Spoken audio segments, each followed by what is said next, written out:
BJP నాయకులు కంది Srinivas Reddy KSR foundation ద్వారా అనేక సామాజిక సేవా కార్యక్రమాలు చేపడుతూ ప్రజల్లో చెరగని ముద్ర వేస్తున్నారు.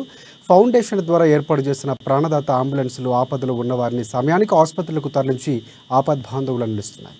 ఆదిలాబాద్ పట్టణానికి చెందిన రుద్రోజు జయకృష్ణకు బైక్ యాక్సిడెంట్లో లెగ్ ఫ్రాక్చర్ అయింది. అతన్ని ప్రైవేట్ ఆసుపత్రి నుంచి మహారాష్ట్రలోని యావత్మాల్ ఆసుపత్రికి మెరుగైన వైద్యం కోసం ప్రాణదాత అంబులెన్స్లో తరలించారు. ఈ మేరకు బాధిత కుటుంబ సభ్యులు కంది శ్రీనివాస్ రెడ్డితో పాటు ఫౌండేషన్ సభ్యులకు ప్రత్యేక కృతజ్ఞతలు తెలిపారు.